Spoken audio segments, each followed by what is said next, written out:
think the honorable thing for our species to do is deny our programming. Stop reproducing. Walk hand in hand into extinction. One last midnight, brothers and sisters opting out of a raw deal. Do not trust any friends or family members. I repeat, do not trust friends. Before you joined, Chris, I was joking around. This might be the worst movie I've ever seen. Oh no, okay.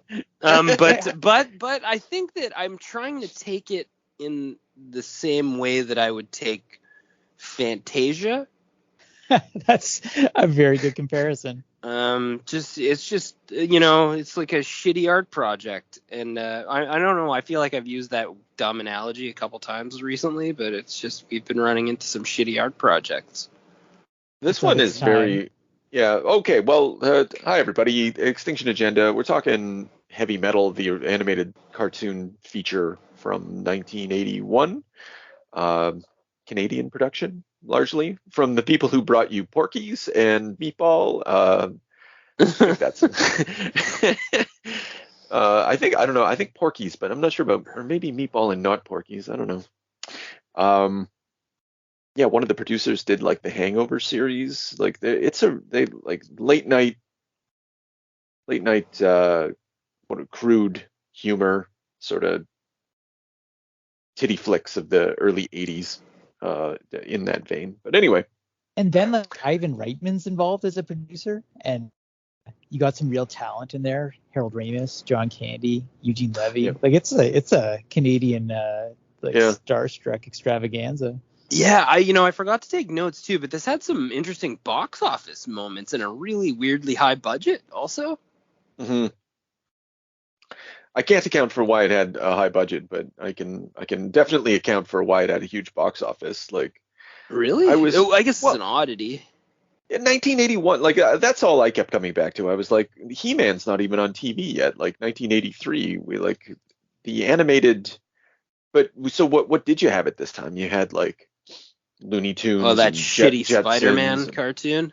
Yeah, like this is sort of Japanese level animation, the kind of stuff you'd only probably get from watching Japanese cartoons that are being shown in North America. And contrary to like it's not for children, and the novelty of seeing tits and swearing and coke use and ultra violence, like every time everybody like disintegrates, I gotta say, like as much as I dislike this movie, I love every disintegration. Definitely. It was really they big really on specialized. It was really big. Yeah, I was gonna say very very, very big on disintegrations. Yeah. And with the horrible screaming, I'm like never gonna get old, ever. No, real commitment to the screams too. Say that again, Chris. Sorry. I was just saying I find something admirable. There's just something inherently subversive about that. Like you would have had most people's exposure probably would have been Disney and things of that ilk. I did. Yeah, of course that too. Yeah.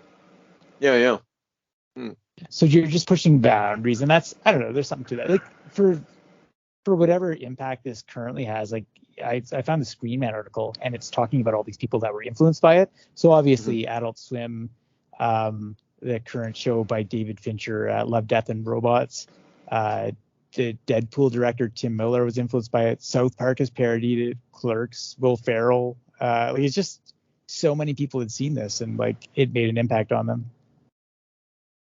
Yeah. There's a lot to be said about the concept work too in this, like as far as like futuristic sets and just little things like how the refrigerator's designed, the gross fucking sandwich he makes, the cabbie or whatever, like just the doors, the cab itself, like it's very fully realized. I mean, like in that way, like from an artistic, like from a concept art standpoint. Yeah, well, all the guys from Heavy Metal magazine, which is this is basically a version of, in the same way that Tales from the Crypt is is, it's just recreates the comic book. So too does heavy metal. It's an anthology with a very, very thin gossamer of connecting tissue in the form of the green ball terrorizing that little girl. Look into the darkness. And you're like, this does not add up to anything. No, look again. No. I love that it's just flexing on that teenage girl and just like stories of its conquest. It's like, if you really are the source of all evil, you probably have better things to do. Yeah. But maybe if you reach the pinnacle of evil, maybe you just like you have time and you're letting people catch up to you. So who knows? I think if you're like the peak evil, you have time for it to be pervy. Yeah, well, because I think he's everywhere all at once. Like this is probably one amongst a billion or near infinite number of pervy activities that he's engaged in at any given time. That's what I like to think about anyway. My first concern is that he was going to fly up that little girl's skirt and like. Oh yeah, me too. No. I was like, are we going to go for like some type of an exorcism, like a full possession here featuring green orb up the crotch? Yeah. But this show, for all of its sexism, and I just feel so comfortable. Just it's totally sexist show. It's not like, and for all like even I guess the Tarna, what's the girl's name at the end? The final animated feature. That's Tarna. What's the race called? The Terrakians. Oh, the Terrakians, right? Yeah. Anyway, so she, they've got her all tied up and they torture her and like now bring the whips, but they don't show the whipping. Like sexual violence obviously happens, but it's not. It's still skirting that line. It's still a little below it. It's more interested in exploitation and titillation than it is with. Kept it classy. That's it. Yeah, that's right. That's the words right out of my mouth. It kept it classy, for sure. Okay, sorry.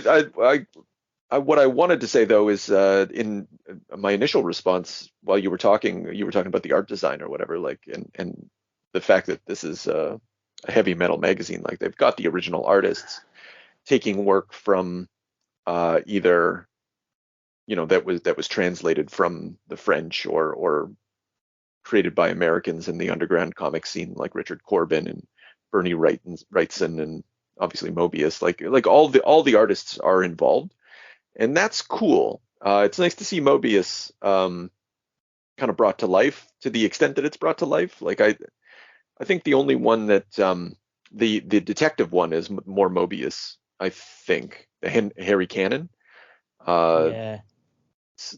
Because the one at the end is a little too sparse. Mobius, although his line is very thin and he uses like his backgrounds tend to, I don't know, maybe I'm generalizing here, but they tend to be very full, and that was kind of missing from Tarna.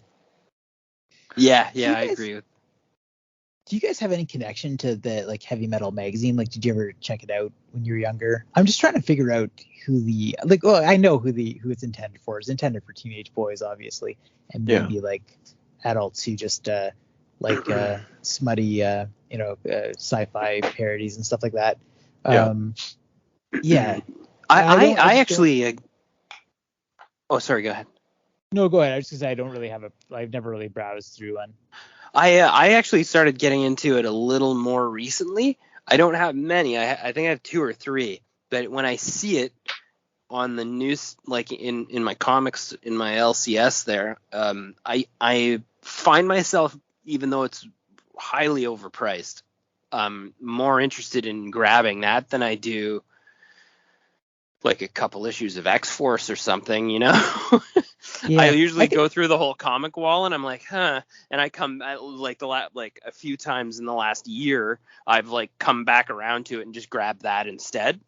And I've enjoyed it. I don't know. It's got a little like sort of like bizarro articles on oddball things and then like different little mini stories, art projects where you see different people's art, different people's writings. And yeah, a lot of them are just like cheesy, smutty like horror stories or whatever with porn. And it reminds me of Buddy's the friggin' the elf boob artist or whatever for the fairies and stuff. Fuck. Doc's got some. Yeah. I'm having our boy Jim Ballant. Sorry, Jim I was Ballant. Kind of reminds me of like if you like search the world and got like, you know, mini stories from different Jim Ballants, you know. Your other boy, Milo with Manera, some European reprints. Yeah. Yeah. Like Milo Manera has written for them. Apparently Grant Morrison was editing or working on it for a while, and now he's like a special consultant now. Oh, is he now? Yeah, the ones I had, he was still editing. I read when I was working on my history of comics in 1980, I read all 12 issues of Heavy Metal from 1980. It's a different magazine then than it was now. Like it's let's say half of it was always European reprints of stuff that was in Metal Hurlant, and then there was a couple sort of American features. They're, you know, kind of quirky, interesting art. And then they had a lot of like reviews and like, here's what's going on in culture, you know, like here's a music article or column, and here's a comics column, and they do features on the history of comics, and it had a little bit more in common with the Comics Journal back then, you know, and they'd have editorials by like Archie Goodwin or something like that, like so yeah, it was a different sort of adult's not the word I'd use for it, but I'd say like committed hobbyist, like someone who really likes comics, but also and doesn't really care for superheroes, and just wants to see something a little different and like a little underground, a little wild. You'd get it. It was pretty good. I definitely would have wanted that in the 80s.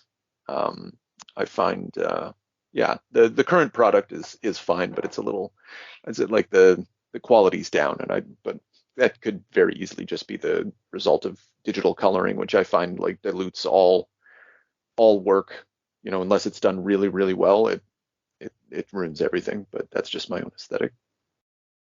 Anyway, so it's like this. It's not like this Heavy Metal thing, which is much more, like I said, Porky's, like an emphasis on showing tits just because he can show tits. In a real specific body type here, that's the ideal woman for this particular production crew. You're right. Very interesting. Very interesting. Yeah, they've got like. Well, I don't know. Do we dare try to describe it? They've got, obviously they have very large breasts. Yeah. They're skinny, but they're more like athletic, like. Yeah. I guess that's.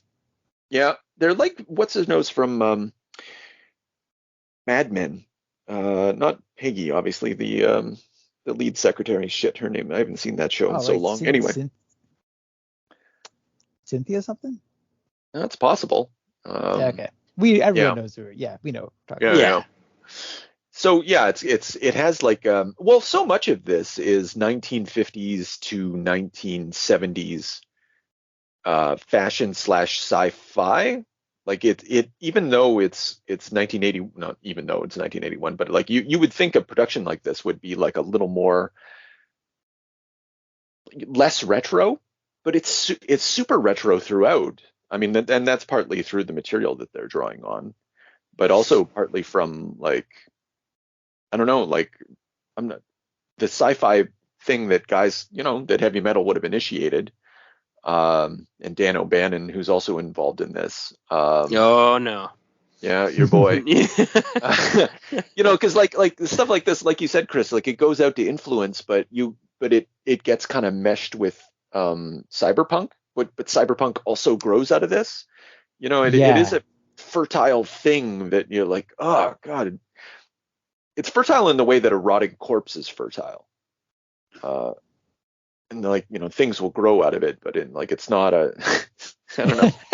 It's boring. I like that metaphor. For me it feels too like it could have been like a big influence on a lot of prominent artists, you know, that were young at this time, in the same way that that happens to us from time to time. We're like, that was phenomenal. When you go back and look at it and you're like, that was shitty and immature. And it just influenced me. It just spoke to me at the time because I was fucking 18 or whatever. Right. So, and I think this could fall in that vein for a lot of people. I could see that. I swear I've seen this movie at least 5 times, and it never sticks in my head. Like every time I watch it, I'm like, I don't remember any of this. I think the time I've watched it, I was high for sure. Oh yeah. So yeah, right. And I liked it more when I was high. Oh yeah, it caters to that. Like the pace of it, even it has a very. If you're the first night, I dabbled a little bit before I watched this, and I turned it off about 20 minutes in. I was like, nah, you know what? Well, I don't like the feeling this is giving me. Yeah, I had to watch it in installments. I felt the same way. Yeah, it's a bad jolt, and then there's nothing sexual about it. Hilariously enough, it's just more of the like a bizarro artistry. It's more of like watching a painting for an hour and a half. It's just fucking weird, and it's not the plots.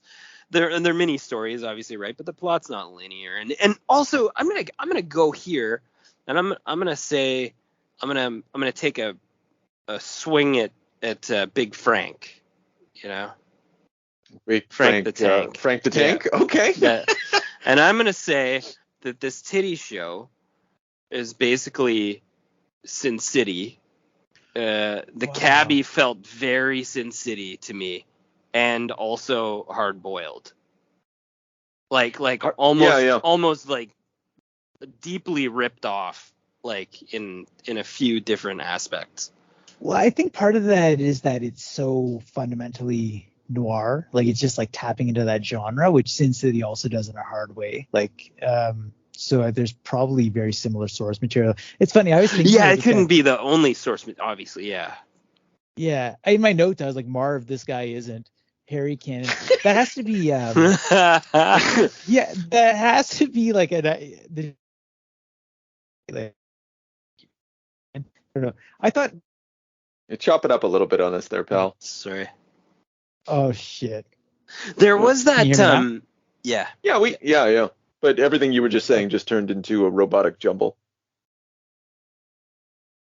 I was just saying that like the joke must be that he's an asshole. Right. Well, there's also that Sin City story where he like kills that girl and says he'll collect the check in the morning. That had that vibe as well. Right.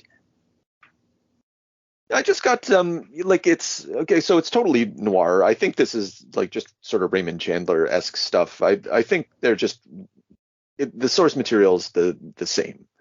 And if there's any illustrate like similarities in illustration, like particularly in hard boiled, like Jeff Darrow is, I'd hazard a huge Mobius fan, and so that there's a good connection there, but yeah, there's a lot of people that are Mobius, like that are going to be heavily influenced by Mobius though. Mm-hmm. If you're not looking at that and you're an artist, I mean, what are you doing? Yeah, but not many people like try to emulate it. You get only a handful that have the balls to try and pull it off. And Darrow, I think that's the guy's name. Yeah, he comes pretty damn fucking close. This one reminded me a bit of the Fifth Element as well. Like you got the cabbie picking up the strange girl on the run from criminals, and he's a bit of an asshole, a little bit reluctant to get involved. Oh Jesus! Okay. Nice. Yeah. Yeah. I'm gonna give this one a bit of credit, and I feel like it's intentionally a parody as well of like the hero's quest. Like this guy he's just such an over the top slob, like that none of it makes sense, but that this girl's like attracted to him. I did like that one actually, the Harry Cannon one. Yeah. Or Canyon, sorry.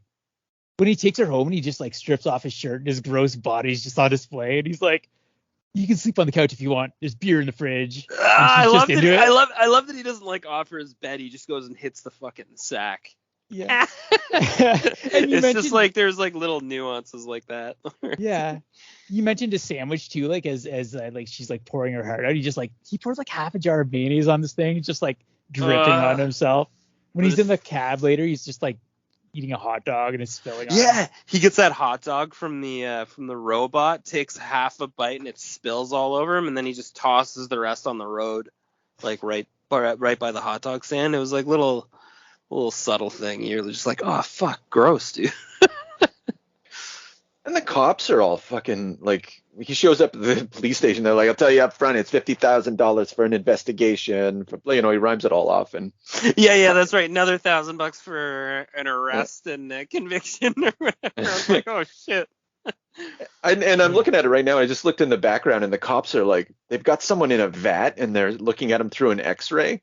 They're throwing out an alien, and it's out of all of them, it comes the closest to having something to say, like you said. And there's it's a good point to mention too, the baseline cynicism of this film. Like just like it's that, I don't know, it's almost like a Megadeth song where just, it's just taken for granted that the people in charge are corrupt and incompetent and everyone's gonna die, and I know that's all fair enough, but just authority is true. Constantly petty. Yeah, like real life. Yeah, like a Megadeth. Yeah, exactly. That's the other thing too. We didn't mention the wild soundtrack, which I guess is half the movie, really, right? Yeah, I think so. And if we're sorry, go ahead. No, I was just saying the song choices just strike me as weird. Like, I mean, it's obviously big artists. Like you got your Stevie Nicks, you got Blue Oyster Cult. Like it's not like it's an embarrassment, but just not really what you'd think of as heavy metal. Yeah. Well, there's Black Sabbath, and I'm pretty sure there's Black Sabbath. You're right. Is it Ted Nugent that does that? The heavy metal theme, That sounds like it could be true. I'm pretty sure it is. And Ted Nugent is, I think you could call him heavy metal in 1981. Probably. What theme? Well, the song that's called Heavy Metal is by Sammy Hagar. Oh, okay. Sorry, that's bad. That's my bad. Oh, that's fine. Yeah, he looking at his picture right now, I'm like, yeah, I guess that's kind of also known as the Red Rocker. Rose to prominence in the early 70s with a hard rock band. Anyway, I'll stop reading that. Jesus. Yeah. I think my disappointment stems from the fact that the whole plane segment is basically an Iron Maiden video. Like I felt like really just they should have had like music of that caliber. Yeah. The music video, that's what I was going to say, is that another influence of heavy metal is like it's got to be music videos, because like even though this is the very shitty music video in the sense that the music has like they don't match a lot of the time, you're just like, why is this like? I think it actually subconsciously makes me kind of dislike the show because like I find the music discordant with whatever's happening a lot of the time.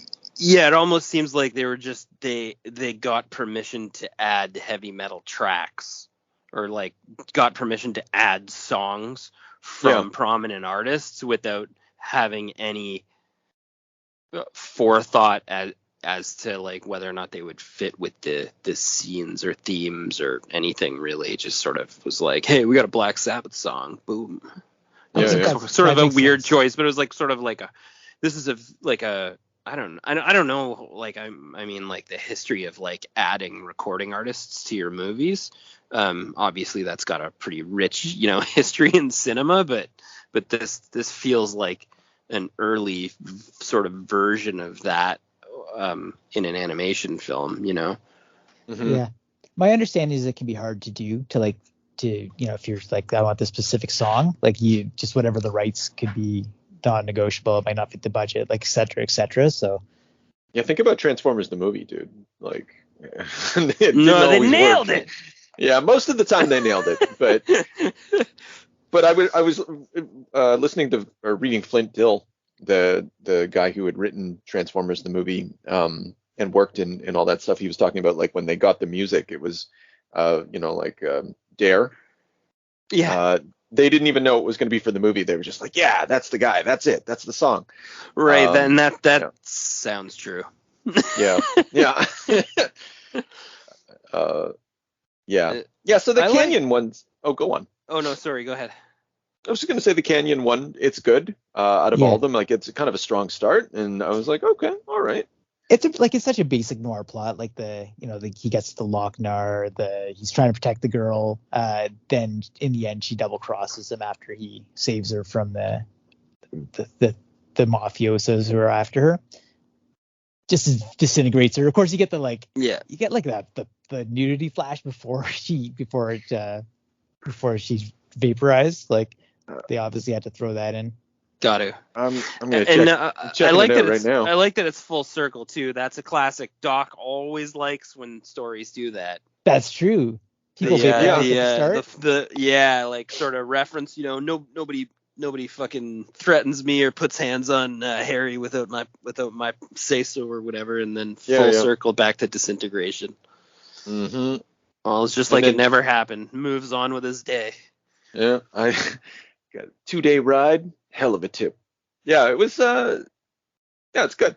It's also not totally clear the reason that the orb is telling all these stories. It's like, I guess maybe it corrupted her, and like that's sort of the implied threat, I assume, because she was pretty okay until the lure of power took over. I think, I don't think there's any connection whatsoever. Yeah. Like you can kind of. It's just droning on. Yeah. This time happened, and then this thing happened. Yeah, it just keeps like pushing in on her, and she keeps like her mouth constantly open like that, like so uncomfortable. She must have had chapped lips by the time. I like the one where the kid gets thrown into like a Conan the Barbarian body. Yes. Yeah. And goes. I just rewatched that one, and it's what a treat.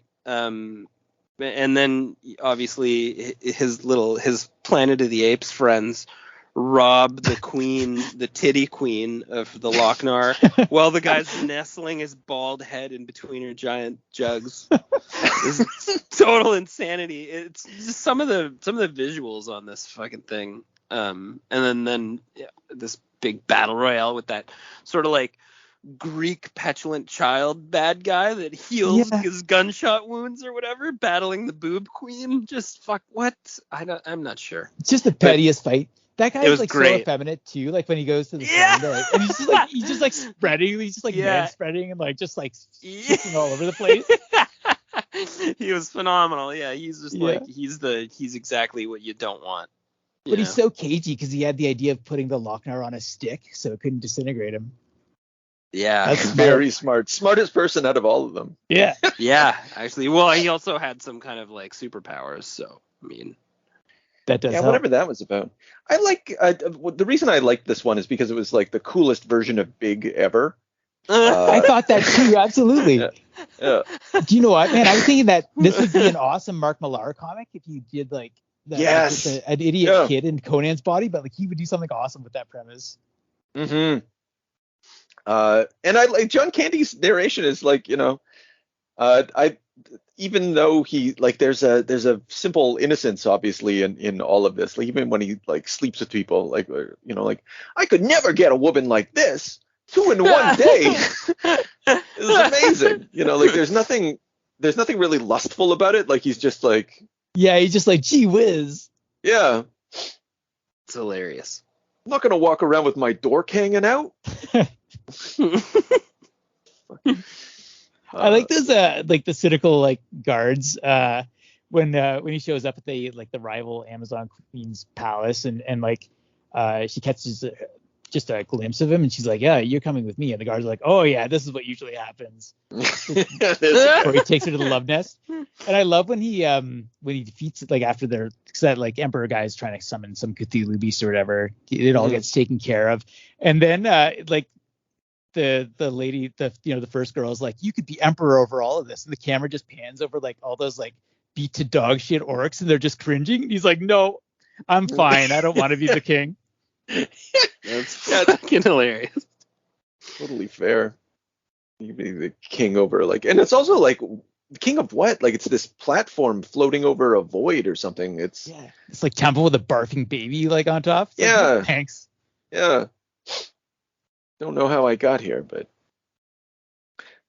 yeah, like there's not, other than the simple joy of the contrast between the innocent thoughts and then the like the stereotypical Frank Frazetta type, or in this case Richard Corbin fantasy scenario with a bunch of ultra violence. Like it's that juxtaposition makes it charming, and then of course the ultra violence makes it charming. But yeah, it's kind of an easy breeze through, I think the like I'm just re-looking at the scene where the captain's got that guy on the stand for him. Oh yeah. What's that one and I'm called? just thinking, you know what? Like this animation's great. Like the only thing comparable to this would have been Disney, like at the time. Yeah, it's generally pretty smooth. I found some of the animation at the beginning was it gave me a little bit of a headache sometimes because it's like frames were missing. It wasn't fully smooth. Like later on that went away by the last one. It just happened every once in a while. But generally, yeah, it is. Yeah, it's good animation. I mean, it was something, I forget, the Wikipedia said it was like 40,000 people or 14,000 people, or maybe not that high, maybe 4,000. I don't know. Either way, it's in the thousands. Someone can go on Wikipedia and just fill in the blanks for me there. I found that story was the weakest. That's where the movie almost lost me. Yeah, well, this is where I started to get bored because like what the fuck is this story? Like, I've got an angle. And you're like, what's your fucking angle? You just paid some guy to say something nice about you? I don't think that's how the law works. It doesn't. There's no point to that one. It's just this asshole on trial, and then he weasels his way out of it by bribing a witness, who then hulks out to create a distraction. Yeah, actually the plane one was better than that, and I think nothing so even fucking happened in the plane one. Yeah. Just the animation was great. Yeah, that plane one, and then again, like even though it looks so good, you're like, well, what's the point of this? Like this would have been like maybe an 8-page comic, or a 2-page comic or something like that. Like it's pretty basic setup, middle piece, punchline, but like what's it about? Like why'd you work so hard to depict this? I don't get it. Yeah, it's a plane crash with zombies. The end. Yeah. There you go. I like the effort they went through in a few spots to when people die, like that they're like still sort of breathing or sputtering blood before their eyes kind of fucking roll back in their head. Just a little extra. Little addition to the ultra violence. Like it's not like bang, you die. No, you're grabbing, clutching it, like like spewing blood wounds and just sort of like like sizzling and hyperventilating, just rolling over. There's that one guy that gets disemboweled and it's like his entrails are like coming out of the, like just falling to earth with him. What was that one in? That was in the plane one. That was one of the dudes. Oh, okay. Yeah.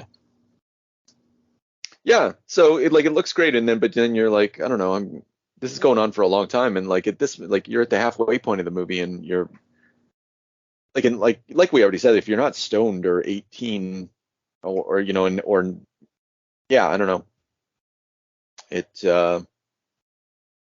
there's not really much to show up for. But then it immediately switches to the Pentagon one, where where the lady gets abducted, which I didn't like. Mostly, again, I was getting irritated, but I really enjoyed the John Candy mouse with the girl. I could have watched a lot of that, and I was really disappointed that there wasn't as much as I would have liked.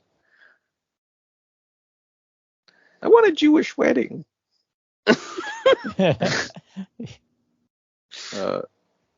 Yeah. I don't know what. Yeah, and then I guess the cocaine thing annoyed me. I was just like, that's so 80s. That's so like stupid. That's not even cool. You know, like it's just. Yeah, that was brief, right? Just a little clip. Yeah. And the guys are all like mellowed out. It's like, no, that's not. Probably not. It's not how it works, guys. But yeah, they knew too. John Candy had some experience, I believe. I would imagine, yeah. Oh boy, yeah. The robot making love to her. Fuck. That part came after. That's just like. Oh, and then it goes to the Terrakian, which is the last hurrah, the big story. As the orb says, "Look in once more." Yeah, that's a long one too. That's like a half-hour long. Yeah, okay. That's the closer. Yeah, epic. Save the best for last. Did you feel like that was the best? No, I felt like the first one was the best. Yeah, honestly. Yeah, this one was all right though. I like the sludge volcano that at the start that just kind of like buries all these guys and they come out as like death cyborgs. Like mutant Ninja Turtles kind of. Yeah. They have a lot of variety in their weapons too. Like there's like flamethrowers and rockets, and then some of these just have arrows. All right, dude, use them whatever works. But yeah, they're just a roving horde. Well, we'll get to her in a minute, but like Tarna, she uses a sword, right? You know, like there's something, even though there's like a bunch of military stuff, it's ultimately a sword and sorcery universe. Yeah. Sword versus buzzsaw. Yeah. I like the simplicity of the mountain exploding, and then the guy's just like, what is he? I forget his quote, but he's like, now we must go to war, you know, like, yeah. And you're like, well, I guess that's it, you know, like you don't need to know anything else. He's just like this terror that has erupted from the earth, and yeah, it's not subtle. When they break down the door, like they're just like raiding. I love I was gonna say, I love the little peon guy that's trying to get the door reinforcement thing to go. Yeah. It's like stomping on the switch. It's fucking not raising in time. That's right. And their battering ram is obviously a dildo. It's not subtle. No. Oh, I don't remember the dildo battering ram. Yeah, if you just look at the frame, man, it's They'll come and get you. Yeah, and so like there's a bunch of pillaging and stuff, and I like, again, I like there's those bodies that get hit with a bunch of arrows and die horribly in front of you, and looks great. Like really good violence, just like James was saying. Everybody dies a little slow, and why not? You know, it's like it feels like in a lot of cases like a high school kid's notebook at the back of the class. Like this, very like fair. Weird things that he would draw. Yeah, just doodling. Just yeah. Guy some bodies. Yeah. Guy getting chased by a flamethrower. Yeah. Just the flamethrower guys. So then there's a lot of talking, and you know, we gotta get the girl, we gotta get the defender, and then you're like, when's this fucking defender gonna show up? And it's so drawn out, in a really awesome way. Yeah. But their conversation's super circular too. It's like, to defend, that's the fact. They're just like going on and on. The defender must come. It's in the blood. Like the fucking. I like how late the defender gets there. When she just shows up, everybody's already dead. Yeah, like way dead. Like they've taken over. They're at the fucking pub by then. Yeah, they're just relaxing. Yeah. They founded a new civilization. And why does it take so long? Because like she's the fucking coolest bitch ever. So right. she flies in on her goddamn pterodactyl. You're right, it is a big dildo. She flies in on little does it have a name? It makes I don't know. Anyway. I like I said, I watched this with Cynthia, and just like finally, you know, at this point of the movie, she was just like, oh, you know, like she really that little guy turned out to be our favorite of the series. He was so brave. He saved the day. He's the only reason she won that fight. It's true. Yeah, because she sucked. She wasn't very good at being a defender. Well, yeah. I thought she was 5 stars when she took out the guys in the pub. Yeah. But then when it came down to brass tacks, fuck, you know, she, other than a couple greasy tricks and a stroke of luck, not impressive. Yeah. She spent a lot more time putting on her like S&M Yes. outfit than fighting bad guys.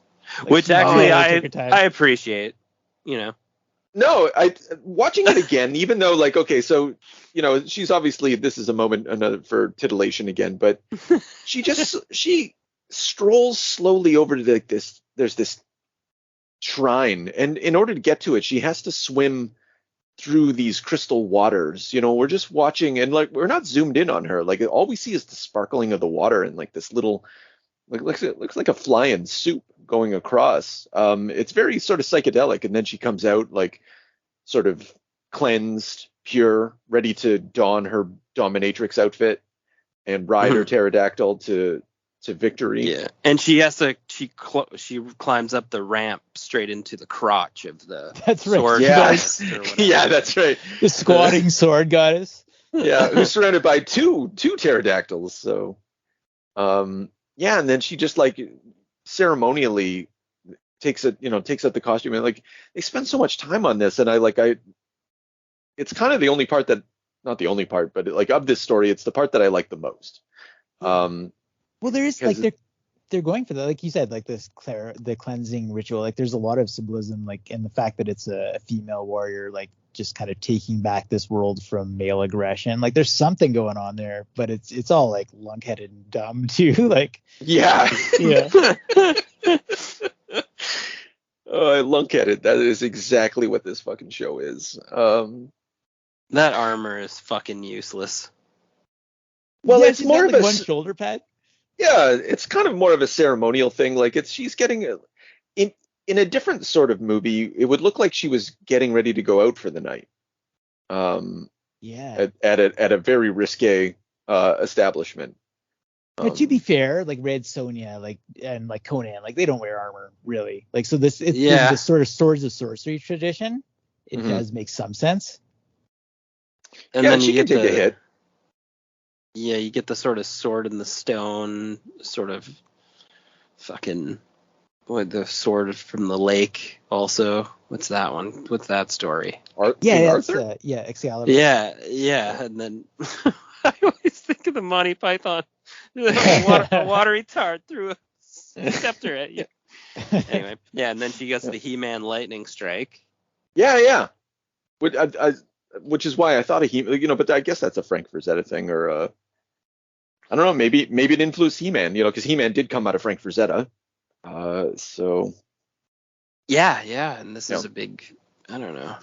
You know what my favorite part of all this was the way that bird kept screaming, but it sounded like Homer Simpson shrieking. Like it's like that kind of somebody going, ah! And like it's just on and on. But honestly, not even enough for my taste. I would like more. You'd like it being louder? Yeah. Just like constant would be better. I like the high drama of her transformation. So she's just transformed. She's got, she's formed Voltron. She's fucking going. And her first stop is at a bar where, like, it's basically a line dancing bar where she beats up some yokels. And, like, the tone shifts wildly. Like, she's so impressive and then immediately completely unimpressive. Well, I guess also she shows up too late, so she's completely, like, she's ineffectual. Yeah. No, it's mostly like sort of unaccounted for revenge. Like it's completely, there's no motivation for her to seek this dark revenge on these people. I guess that's true too, because you never see her like receiving the symbol, like some sort of signal. No one talks to her. Just she knows it's time to get dressed. She's got to get rid of these guys. That's it. Yeah. I mean, I guess there's motivation in that way. I mean, they did like commit genocide on whatever people she's supposed to protect slowly. Yeah. Well, it's slow justice. Not a good system. Slow justice. Needs some reform. Some reform. Also, fucking pterodactyl didn't do his job when he got caught in that net at all. Oh, you didn't see that coming? Yeah, there's enough blame. You're right. There's plenty of blame to go around. And I think pterodactyl. I think he's like Elmo or something. You don't really think about the guy who does the voice. You just, yeah. So yeah, it was. I'm looking at the art again. It is actually a lot more Mobius. It's very full. I guess I wasn't being fair earlier. God forbid. Yeah. It's real lucky that the leader of all the bad guys was willing to do one-on-one combat. That's how you do, though, man. Like Yeah. it's. You got to prove yourself. Yeah, you I gotta think you you're gotta weak. yeah, you gotta keep the troops, believing. Well, it's operating on some sort of. Yeah, well, the thing is, you would think that it's operating on some sort of higher level of meaning, but it's, again, like we already said, it's really not. She just showed up to a bar and got caught in a net, and really sucks. Yeah, got whipped for a while, got thrown into the gladiatorial pits. Yeah, and she didn't even really get in. Was it a gladiatorial pit? I think she just got thrown into a hole to die. And the fucking bird, yeah, she did, yeah, and then the bird saved itself. Yeah, and then I guess he was like, well, I guess I'm gonna need that woman. She feeds me. Probably could feed itself. You think that's his logic? Yeah. Yeah. He's kind of like a healthy looking bird, so I mean that makes sense. I thought he was done for, like twice, like when he got the arrow in the neck, and then when he's pulling dude away, and then the guy hits him with the buzzsaw. I thought that was it. He wasn't moving anymore, and there was a lot of sadness in the room. She fucking brains him with a rod and like shoves the blade right in his neck. The old steel pipe treatment. She really got, for all the shit we gave her about her fight, she really got him. Yeah. I couldn't have done that. She like punched through him? She punches right into his face, and just pulls her bloody fist out, and then and then everybody's like, oh! Yeah, that's a statement. Yeah. She looks around at everybody, eyes everybody up. MVP is the pterodactyl. Yeah, for sure, man. For sure. Where he fucking gnaws his leg in half. I fucking cracked up. Rat retrieves the lady's sword. She like it's stabbed through the neck. Its wings are all fucked up, and it's just like, my lady, I will carry you. And off they go. Yeah, for sure. So little happens over so much time. Yeah. And why did he tell her the story that like taught the girl like how to beat him? That was like the orb. The big finale is that guess what? This little girl has the power to do the same. She is the Tarnak or whatever. Yeah. Don't sacrifice yourself. You cannot destroy me. Yeah, well, again, like it all adds up to nothing. And then when the house explodes, it's a model exploding. I just noticed that now. Yeah, it's just dumb. Like you don't even get a good framing. Like because I was like, okay, you know what? As a framing device, it's kind of cool. Like the ultimate evil is the narrator, and that could have been really awesome, and it kind of still was. But then at the end, it was like, and evil is pointless, and it's like kind of a bright, completely unearned happy ending, where, and maybe it's here we go, maybe it's aware of its own sexism, and so its solution is to purge all of that sexism through the destruction of the green orb, so that the young innocent girl can go off and just have adventures with her little pterodactyl. It just turns very innocent at the end. And maybe that's a redemptive reading that we could sort of tack on to tack away. Yeah, I just did. Yeah, so I didn't like this. Yeah, I don't know that it's worth revisiting in 2023. I have this on Blu-ray, and I had it for years prior to this moment. And I'm gonna say I don't think I'm disappointed. I don't know. I got exactly what I knew I was gonna get. So for so long, even though like I'd never seen it, but I just knew everything about me said like, that's not for you, James. This is where this is headed. Yeah. And you would talk about it often. Like it's probably Well, it's because it's supposed to be exactly what we said it was today. It's an influential classic bizarre fucking moment that happened in 1981. And it's like, it's just well thought of. It's a weird, it's a cult classic. It's something, sure. Oh yeah. It's something that's sort of sitting back there in the trenches, you know. I don't know. No, like I'm not disappointed that I watched it, because now I kind of like, I don't know if I get anything more, but I feel that I can, in the same way that we could just connect a lot of dots, and it is a cultural moment, and you know, I guess the historian in me is always happy about that. I just wished it was a little better, and I feared that it wouldn't be good, and turned out I was right. And I don't know, I guess I was kind of bummed about that, and also pissed. Yeah. But you gained self-knowledge along the way, or at least you reaffirmed that you knew yourself well. Well, there we go. Yeah, that's beautiful. That is beautiful. Wow. Yeah. Wow. It's like, I feel like that little girl who's banished all that evil. Ready to fly off on your pterodactyl? On your fucking weird pterodactyl. To the next adventure? Now, all we need is a little energon and a lot of luck.